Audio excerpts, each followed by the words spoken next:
Let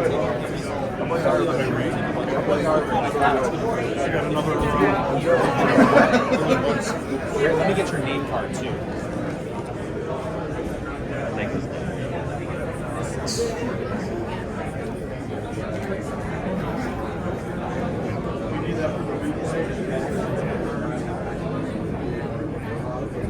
When was the last time you played your brother? Maybe 9 years ago. I think. 9?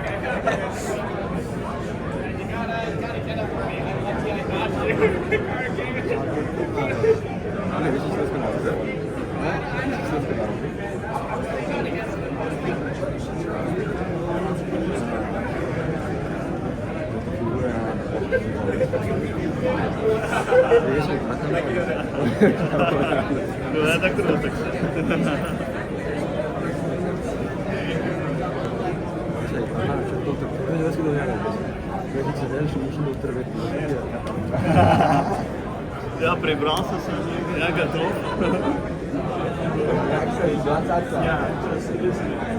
Да, все успеваете, я вообще не успеваю. Они ночью, по-моему, 2-3, по-моему, играли. Good morning. У меня, правда, готов. Okay, players, please find your boards.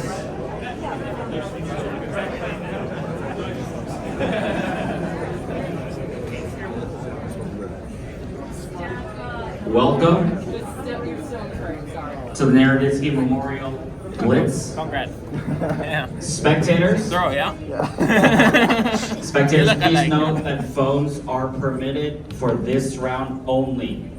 After this round, you will need to go back through security, and they will not be permitted for the remainder of the event. Players in the master section, similar to yesterday, when your game concludes, please have an arbiter mark your result. We are wearing white shirts. What a game we have on our hands at the Naroditsky Memorial. First round of Blitz. We have the two Sindarov brothers, Javokhir and Islombek. It is the Italian that they play. And I'm sure that when growing up, both of them have played a lot against each other. So maybe this is the opening that they've played a lot. And you can see Javokhir has this small smile on his face.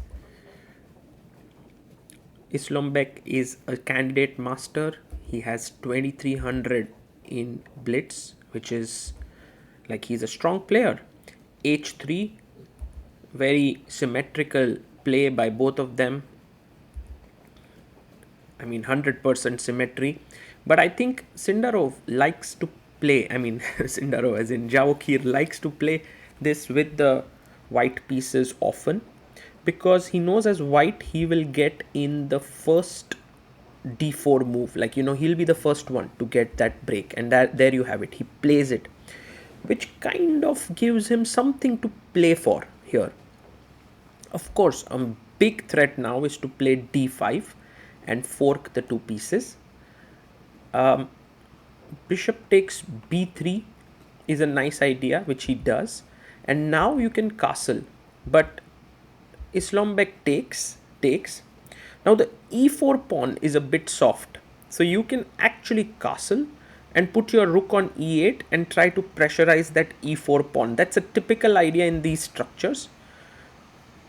And if white ever plays pawn to f3 to defend this, then you try to break with d5. So all these ideas, of course, clear to both of them. Castles, and you can see Islombek quickly brings his rook, and Javokhir plays this tactical idea, knight f5. Now, first question that should be asked is, what happens if I take here? Because now you can no longer take with the knight, you simply lose the pawn. You can take with the pawn, knight takes e4 is met with queen g4. Now attacking here and here, I can play queen g5 and then knight e4 and then queen g4 and then knight f6 and then take here. And these are all the calculations that Javokhir may or may not have done while playing knight f5. He's playing on intuition. He's kind of tempting his brother, take this, too many options for you. He takes here and goes immediately wrong, because now queen g4 is a mate here and this is hanging. But of course the natural question is, what happens if I can bring my knight back, which is what Islombek does, and h4 is a mistake. What Javokhir had to do is take here.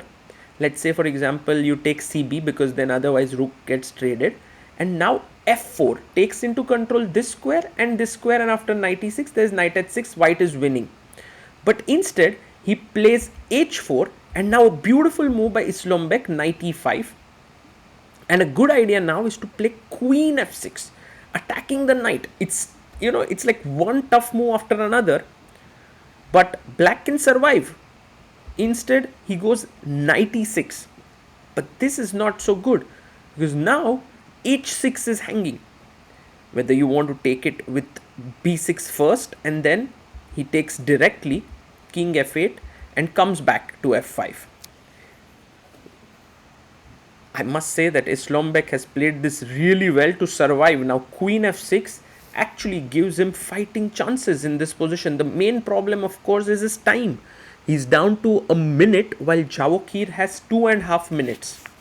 Also, sometimes when you play against someone you know so well and have beaten them many times, there's a psychological edge that you possess, which is what I feel Javokhir has in this case. He's so relaxed, while Islombek, of course, under big pressure.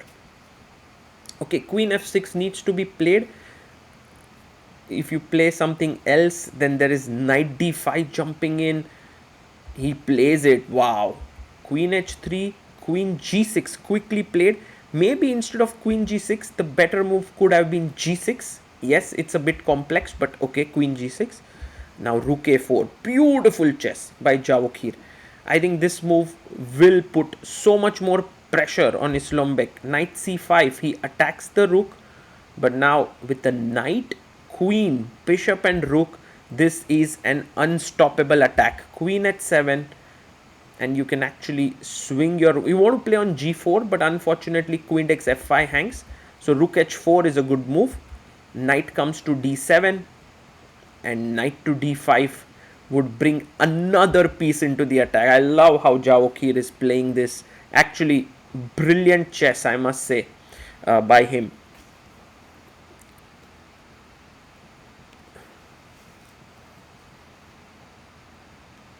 He goes rook to c8, defending the pawn on c7 because, you know, you want to take and take on c7. But now, I mean, there are many ways. Take on b6, play f4. It doesn't seem like black's position is so bad, but it actually is. Black has just no breathing space. White's pieces are just much superior, and also on the clock, Javokhir has a lot of time. Takes on b6, f4 played. Where does the knight go? I mean, hardly any squares to go to. Has to go back to c6. And now h6 played. Another boom bam move. Attacking g7. You have to play g6. Oh, spare a thought for that queen on h7. That's sad.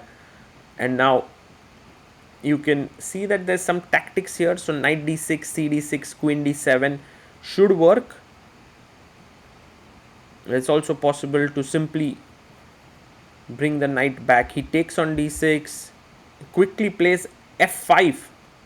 Knight takes c8, rook takes c8. You are now pawn down, exchange down. Queen comes to c3, eyeing this diagonal. Rook e8, maybe knight f6 should be good. He comes back, rook h3, and Islombek resigns. Javokhir is smiling. The brothers had a nice game here in the US, and I must say that this was a very, very instructive game by Javokhir Sindarov, and a good fight by his brother Islombek.